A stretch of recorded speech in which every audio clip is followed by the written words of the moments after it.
53ാമത് ദേശീയ ദിനത്തെ വരവേൽക്കാനൊരുങ്ങി Bahrain. Hamad രാജാവിന്റെ 25ാം സ്ഥാനാരോഹണ ആഘോഷങ്ങളും ദേശീയ ദിനത്തോടനുബന്ധിച്ച് നടക്കും. 50 പ്രകൃതിദത്ത ദ്വീപുകളും 33 കൃത്രിമ ദ്വീപുകളുമടങ്ങിയ 2 കടലുകളെന്നർത്ഥം വരുന്ന ബഹ്റിൻ എന്ന മനോഹരമായ ദ്വീപ സമൂഹം ബ്രിട്ടീഷ് ആധിപത്യത്തിൽ നിന്നും 1971 മോചിതമായി. 1971 ഡിസംബർ 16 ഇസാ ബിൻ സൽമാൻ അൽ ഖലീഫ സ്വതന്ത്ര ബഹ്റിന്റെ ആദ്യ രാജാവായി. തുടർന്ന് രാജ്യത്തിന് പുരോഗതിയുടെ നാളുകളായിരുന്നു. 38 വർഷത്തെ അദ്ദേഹത്തിന്റെ ഭരണ സാമർഥ്യത്തിൽ ബഹ്റിൻ അറേബ്യൻ ഗൾഫിലെ സാമ്പത്തിക കേന്ദ്രമായി തന്നെ വളർന്നു. അറേബ്യൻ മണ്ണിൽ ആദ്യമായി എണ്ണ കണ്ടെത്തിയതും ഈ പവിഴ ദ്വീപിൽ ആണ്.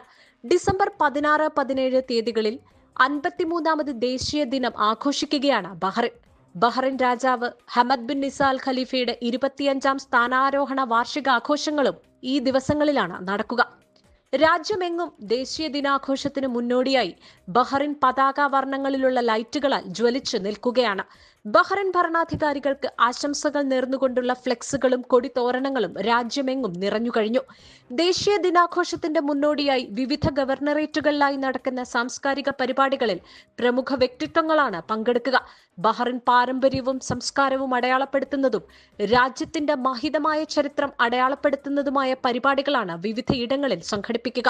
ഡിസംബർ 16 ദേശീയ ദിനാഘോഷങ്ങളുടെ ഭാഗമായി ആകാശത്ത് കണ്ണഞ്ചിപ്പിക്കുന്ന കരിമരുന്ന് പ്രയോഗങ്ങളും നടക്കും. ദേശീയ ദിനാഘോഷത്തിനായി നാടും നഗരവും ഒരുങ്ങവേ തങ്ങൾക്ക് അന്നം തരുന്ന നാടിനോടുള്ള ആദരവ് പ്രകടിപ്പിക്കാനുള്ള ഒരുക്കത്തിലാണ് ബഹ്റിനിലെ പ്രവാസികളും. 24 ബഹ്റിൻ.